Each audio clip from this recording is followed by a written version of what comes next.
Okay, guys, here's a quick lesson over how you tell the difference between saving and exporting a video. First thing you need to know the difference are is, especially when you have not finished your assignment and you're still working on it, and this video you want to complete later on, you want to make sure that you learn or that you save the video.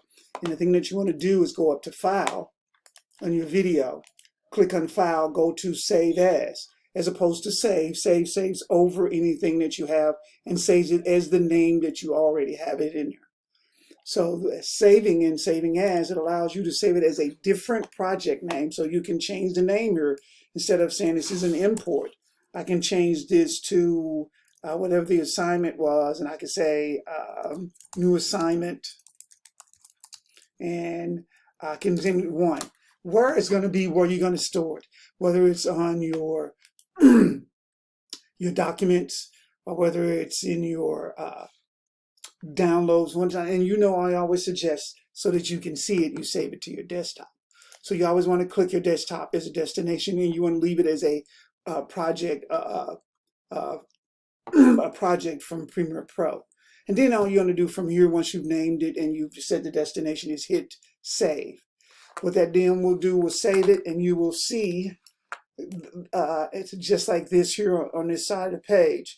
You will see the new assignment, and this is where it was saved for us.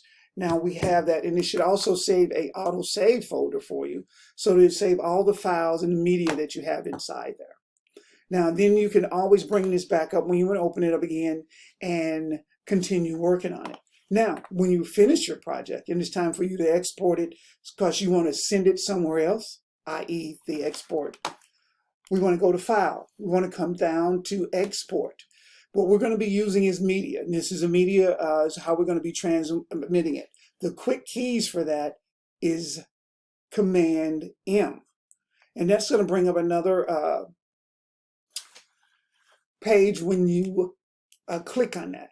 We're going to start at the top, and we're going to go into format. The format we want is H.264, and if you hit this down button, it gives you a lot of different other formats that you could save this as.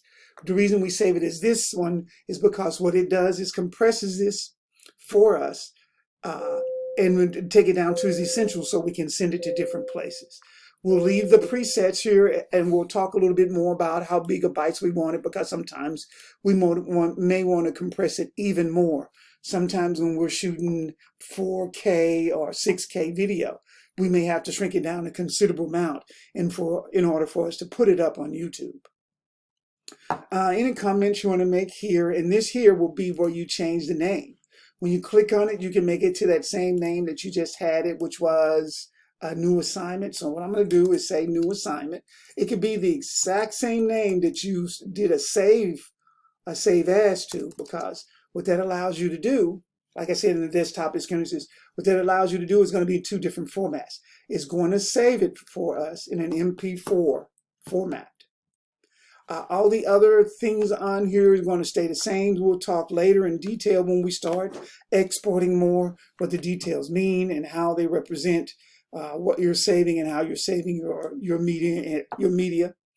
And this just works this way.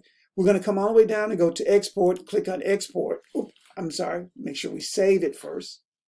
Come to Export. Then we hit Export. Depending on how big your files are, and remember, when it comes to media and pictures and music don't take up as much space, nor as file formats take as much space, but video and audio together take up, especially video, takes up a lot of space. So it takes a lot of time for them to be compressed. As you notice, this one is taking up to 1 minute. And it will also tell you, if you're looking on it, how big of a file size that you're compressing. This is our output, tells us what we're doing, the target, how many megabytes, what size it's going to be. And it just lets us know, because remember, some sites are going to restrict how big of a file you're going to have. Still 56 seconds on it. And I'm just trying to figure out if there's any more. We matched everything here. All these things are matched. And again, this is intended to give us an idea how big the file is going to be, just in case we want to be transporting up to 6 megabytes or 500 gigabytes. Most places that you're going to be storing it on the YouTube is probably going to be about a max of about 400 megabytes. The gigabyte things gets us in a lot of trouble, so I want to be safe with that. So as that downloads, you'll see it on your desktop. Once you get it on your desktop, take it and just transfer it to where you need it, and then you can open it back up just by dragging it back into your media browser, your projects, and you're set. Have any questions, let me know.